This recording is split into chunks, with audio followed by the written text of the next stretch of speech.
Hello everyone. अभी हम लोग डिस्कस करेंगे किंगडम एनिमेलिया को। तो आपको थोड़ा सा बेसिक आइडिया होगा आरएच विटेकर का जो बायोलॉजिकल क्लासिफिकेशन था, उसी क्लासिफिकेशन के थ्रू हम लोग ये जाने थे कि आरएच विटेकर ने पूरे ऑर्गेनिज्म को 5 किंगडम में क्लासिफाई किया था, जिसमें कि एक किंगडम जो था वो एक किंगडम एनिमेलिया था। और इसी किंगडम एनिमेलिया को फर्दर क्लासिफाई किया गया है on the basis of level of organisation, यानी कि जो बॉडी का ऑर्गेनाइजेशन है वो किस तरह से है। तो इसको अगर देखेंगे आप, लेवल ऑफ ऑर्गेनाइजेशन को देखेंगे तो आप देख रहे हैं यहाँ पर कि इसे भी 2 पार्ट में डिवाइड किया गया है। The first part is the cellular level, means इसका मतलब ये है कि ऐसा कोई भी ऑर्गेनिज्म जिसके बॉडी जो है वो सेल से मिलके बने होंगे, यानी कि the cell of their body perform the vital function, यानी कि उसी के बॉडी के सेल्स जो हैं वो डिफरेंट टाइप के वाइटल फंक्शन को परफॉर्म करेंगे। यहाँ पर वाइटल फंक्शन का मतलब ये है जो बॉडी के नेसेसरी फिजियोलॉजिकल एक्टिविटी हैं, जैसे रेस्पिरेशन है, डाइजेशन है, सर्कुलेशन है, एक्सक्रीशन है, रिप्रोडक्शन है। तो यहाँ पर इस तरह के ऑर्गेनिज्म में सेल ही सिर्फ पार्टिसिपेट करते हैं ऑल दी वाइटल फंक्शन के लिए। कहने का मतलब सिंपल ये है कि अगर कोई भी ऑर्गेनिज्म होगा और उस ऑर्गेनिज्म के बॉडी में सिर्फ और सिर्फ सेल होंगे and cell perform all the task, तो हम कहेंगे उसको cellular level of body organisation. और इसी को फिर से एक पार्ट में, एक फाइलम में डिवाइड कर दिया गया है और वो फाइलम है पोरीफेरा। तो पोरीफेरा को आप देखे होंगे तो पोरीफेरा में आप ये देखते हैं कि पोरीफेरा जो है वो एक मल्टी सेलुलर ऑर्गेनिज्म है, यानी कि बॉडी में मल्टीपल सेल हैं और मल्टीपल सेल जो हैं वो क्या कर रहे हैं, अलग अलग फंक्शन को परफॉर्म कर रहे हैं। इसे ही हम लोग कहते हैं cellular level of body organisation. ठीक। नंबर 2 है कि हम अब ऑर्गेनिज्म को क्लासिफाई कर रहे हैं on the basis of tissue. तो आपको ये पता होगा कि अगर हम कोई ये एक सेल एज्यूम करते हैं ऐसे करके इसको, और इसी ग्रुप ऑफ सेल को अब हम क्या करेंगे, ग्रुप ऑफ सेल बना दें, तो ग्रुप ऑफ सेल को ही आप क्या बोलते हैं, टिश्यू बोलना शुरू कर देते हैं। तो कुछ ऑर्गेनिज्म ऐसे भी हैं जिनका जो बॉडी है वो टिश्यू से मिलके बना हुआ है, ठीक है। या फिर कुछ ऐसे भी ऑर्गेनिज्म हैं जिनके बॉडी में क्या है, ऑर्गन प्रेजेंट है, यानी कि सेल को जब आप जोड़ेंगे, सेल यूनिट हो गया, और सेल को जब जोड़ेंगे तो टिश्यू बनेगा, और टिश्यू से फर्दर डेवलप करके जो बनेगा स्ट्रक्चर, उस स्ट्रक्चर को आप एक ऑर्गन का नाम देंगे। और जब वैरायटी ऑफ ऑर्गन, जब डिफरेंट पार्ट्स, ठीक है, डिफरेंट पार्ट्स जो है वो मिल करके क्या करेंगे, एक ऑर्गन सिस्टम का फॉर्मेशन कर देगा। जैसे एक बात समझिए आप, ठीक, एक बात समझते हैं हम लोग कि ऑर्गन बन रहा है, तो एक ऑर्गन क्या करता है, एक ऑर्गन जो है वो एक फंक्शन को परफॉर्म करता है, कोई एक फंक्शन को परफॉर्म करता है कोई एक ऑर्गन, ठीक है। अब एक बात समझेंगे, जैसे हम लोग यहाँ पर एक एग्जांपल लेते हैं डाइजेस्टिव सिस्टम का, तो डाइजेस्टिव सिस्टम बोला गया यहाँ पर, ठीक है। सिस्टम का मतलब क्या है, ऑर्गन सिस्टम। जैसे हम लोगों के बॉडी में अगर आप देखेंगे तो वी हैव मल्टीपल सिस्टम, जैसे डाइजेस्टिव सिस्टम है, रेस्पिरेटरी सिस्टम है, एक्सक्रीटरी सिस्टम है, ठीक है, सर्कुलेटरी सिस्टम है। तो अगर उसी में हमने एक एग्जांपल उठाया आपके सामने डाइजेस्टिव सिस्टम का, अगर डाइजेस्टिव सिस्टम को अगर आप देखेंगे तो डाइजेस्टिव सिस्टम में डिफरेंट ऑर्गन मिलते हैं। जैसे मैं बता रहा हूं आपको कि यहाँ पर एक पार्ट होता है इसका माउथ होता है, एक पार्ट इसका ईसोफेगस होता है। मैं डिटेल में नहीं लिख रहा, बस आपको समझाने के लिए लिख रहा। एक पार्ट यहाँ पर स्टमक होता है, तो एक पार्ट इसका इंटेस्टाइन होता है। एक सिंपल एग्जांपल समझने के लिए, तो माउथ एक ऑर्गन है, ईसोफेगस एक ऑर्गन है, स्टमक एक ऑर्गन है, इंटेस्टाइन एक ऑर्गन है, और ये सभी ऑर्गन कलेक्टिवली मिल गए हैं और कलेक्टिवली मिल करके एक टास्क यानी कि डाइजेशन के फंक्शन को परफॉर्म कर रहे हैं, उसे हम लोग क्या कहेंगे, ऑर्गन सिस्टम कहेंगे।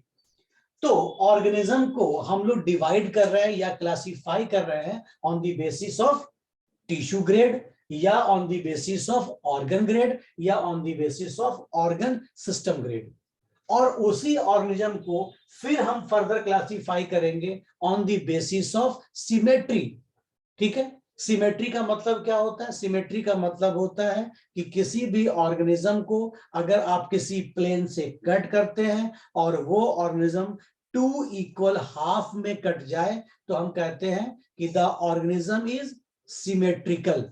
पर एक सिंपल मीनिंग है सिमेट्रिकल का मतलब क्या है? सिमेट्रिकल का मतलब है कि कोई भी आप एक ऑर्गेनिज्म को एज्यूम कीजिए और उस ऑर्गेनिज्म को आप 2 इक्वल पार्ट में डिवाइड कर दीजिए थ्रू एनी प्लेन, तो हम कहेंगे कि द ऑर्गेनिज्म इज सिमेट्रिकल। ऐसा कोई ऑर्गेनिज्म जिसको आप किसी भी प्लेन से कट कर रहे हैं और वो ऑर्गेनिज्म 2 इक्वल पार्ट में अगर डिवाइड नहीं कर रहा है तो आप उसे कहेंगे एसिमेट्रिकल। ठीक है, तो अब यहां पर जो सिमेट्रिकल है इसका मतलब है कि अब इसके नीचे जितने भी आएंगे ऑर्गेनिज्म वो सभी सिमेट्रिकल हैं, यानी कि 2 इक्वल हाफ में डिवाइड करेंगे थ्रू एनी प्लेन। अब उसमें भी कंडीशन अप्लाइड है।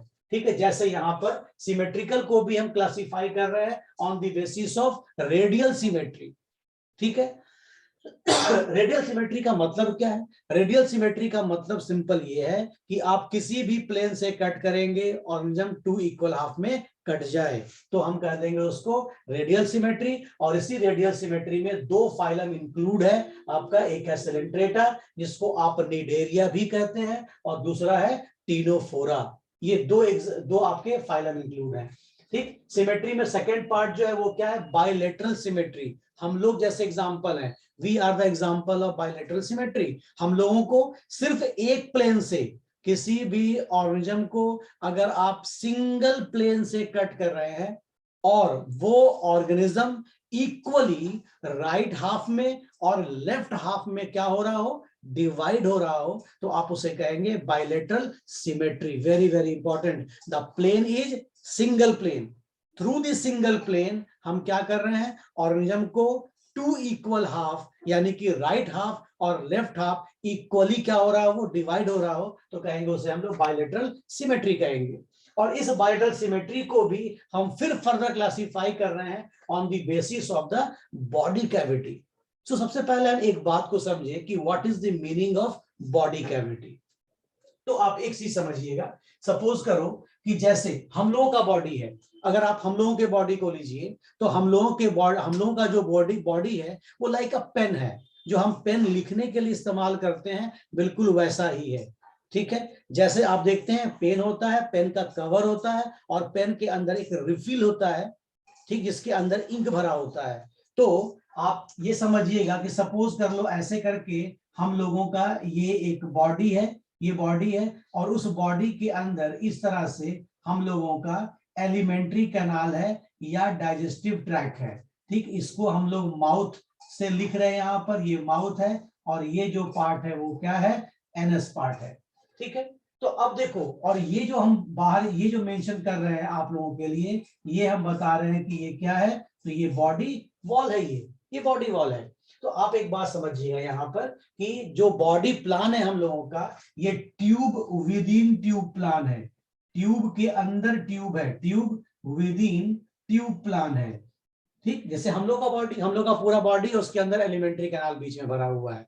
ठीक है, वैसे यहाँ पर ये बॉडी वॉल है और उसके अंदर एलिमेंट्री कैनाल है। सो एक बड़ा ट्यूब है और उसके अंदर एक पतला ट्यूब भरा हुआ है लाइक अ पेन, तो कह दिया हम लोगों ने tube with in tube plan. अब यहाँ पर बात समझना कि ये जो बॉडी वॉल है और ये जो एलिमेंट्री कैनाल है, इसके बीच में ये जो खाली स्पेस प्रेजेंट है, ये जो खाली स्पेस प्रेजेंट है, इसी स्पेस को हम लोग नाम क्या देते हैं? इसी स्पेस को हम लोग नाम देते हैं बॉडी कैविटी। आई होप ये बात समझ में आ रही होगी। बॉडी कैविटी नाम देते हैं और इसी बॉडी कैविटी को हम लोग नाम क्या देंगे? इसी बॉडी कैविटी को हम लोग नाम देते हैं सिलोम भी नाम देते हैं। This body cavity is also called coelom. तो ये बात समझ में आपको आ रही होगी कि ये बॉडी कैविटी है, ये स्पेस है, उसे हम सीलोम कहते हैं। तो ये बॉडी कैविटी बोल दें या हम लोग सीलोम कह दें, तो दोनों बात बराबर है। अब यहाँ पर इस बॉडी कैविटी के बेसिस पे हम क्या कर रहे हैं, इसको 3 पार्ट में डिवाइड कर रहे हैं। एक पार्ट तो देखिए लिखा है एसिलोमेट। तो एसिलोमेट का मतलब क्या होता है? एसिलोमेट का मतलब ये है कि ऐसे मान लो कि कोई ऑर्गेनिज्म है और यहाँ पर ये इसका एलिमेंट्री कैनाल है, ये इसका एलिमेंट्री कैनाल है, मैं यहाँ पर लेबल कर दे रहा हूं, ये बॉडी वॉल हो गया, ये इसका एलिमेंट्री या आप बोल सकते हैं क्या डाइजेस्टिव ट्रैक है, डाइजेस्टिव ट्रैक बोल दीजिए या एलिमेंट्री कैनाल बोल दीजिए। और इन दोनों के बीच में अगर कोई भी स्पेस प्रेजेंट नहीं है, ये स्पेस क्या है, भरा हुआ है, तो इसे हम लोग क्या बोलेंगे, इसे हम लोग एसिलोमेट बोलेंगे। So there is no body cavity between the elementary canal and body wall, ठीक है। दूसरा क्या है यहाँ पर, दूसरा एक चीज समझिएगा पहले, सिलोमेट समझिए। सिलोमेट का मतलब क्या है? सिलोमेट का मतलब ऐसे हम बना रहे हैं, ये सपोज कर लो कि ऐसे ऑर्गेनिज्म है, यहाँ पर ये एलिमेंट्री कैनाल है या आप इसको डाइजेस्टिव ट्रैक्ट बोलेंगे। और ध्यान रखिएगा कि ये बॉडी वॉल है और ये बॉडी वॉल इंटरनली लाइंड होता है, किससे लाइंड होता है, मेसोडर्म से। और ये जो एलिमेंट्री कैनाल है ये एक्सटर्नली यानी कि बाहर से लाइंड होता है, किससे, मेसोडर्म से लाइंड होता है। ठीक, बात मैंने क्या कहा कि बॉडी वॉल इंटरनली लाइंड है मेसोडर्म से और एलिमेंट्री कैनाल या डाइजेस्टिव ट्रैक्ट जो है ये एक्सटर्नली बाहर से लाइंड है मेसोडर्म से। तो अगर आप यहाँ पर जो स्पेस देख रहे हैं, इस स्पेस को घेरने के लिए आप देख रहे हैं कि दोनों साइड में क्या है, मेसोडर्म प्रेजेंट है। तो ऐसे कैविटी वाले ऑर्गेनिज्म को हम लोग सिलोमेट कहेंगे। इसको हम लोग क्या कहेंगे, सिलोमेट कहेंगे। ठीक है।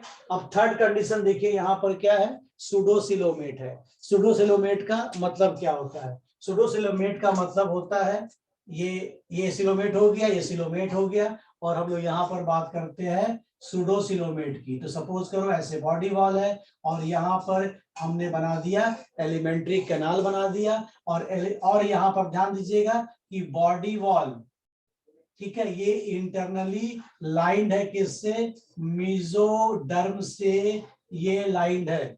ठीक है, यहाँ पर ये जो है वो लाइंड है, मेसोडर्म से लाइंड है ये। ठीक है, लेकिन एक साइड से ये लाइंड है, सिर्फ वन साइडेड, ये वन साइड से लाइंड है। तो और यहाँ पर बॉडी स्पेस अवेलेबल है, तो इसको हम लोग नाम क्या देंगे, इसे हम लोग नाम देते हैं सुडोसिलोमेट। सुडोसिलोमेट, तो यही तीनों का मतलब है सुडोसिलोमेट का। तो एसिलोमेट का मतलब क्या हो गया? एसिलोमेट का मतलब हो गया कि बॉडी वॉल और एलिमेंट्री कैनाल के बीच में कोई भी स्पेस अवेलेबल नहीं है, तो एसिलोमेट। ठीक, बॉडी वॉल और एलिमेंट्री कैनाल के बीच में अगर स्पेस अवेलेबल है और दोनों साइड ये मेसोडर्म से लाइंड है, और दोनों साइड ये मेसोडर्म से लाइंड है, तो ये सिलोमेट होगा। कंडीशन थर्ड कि बॉडी वॉल और एलिमेंट्री कैनाल के बीच में स्पेस अवेलेबल है, लेकिन सिर्फ एक तरफ से ही वो क्या है, लाइंड है मेसोडर्म से, तो ऐसे कैविटी को हम लोग कहेंगे सुडोसिलोमेट।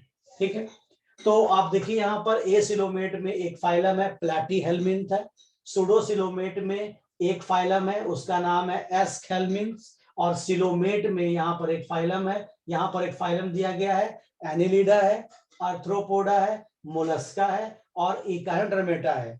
यही सिलेबस है आपके सेमेस्टर 1 का, इकांड्रोमेटा तक आपको पढ़ना है। ठीक है, हेमीकॉर्डेट और कॉर्डेट जो है वो आपको सेमेस्टर 2 में पढ़ना है। तो सेमेस्टर 1 वाले जो लोग हैं वो यहीं तक का सिलेबस कवर अप करना है आपको, इकांड्रोमेटा तक। ठीक, तो आई होप कि ये जो क्लासिफिकेशन है और जो उसका एक आउटलाइन है और इससे रिलेटेड जो टर्म्स है वो आपको समझ में आया होगा। ठीक है, so thank you for watching, thanks.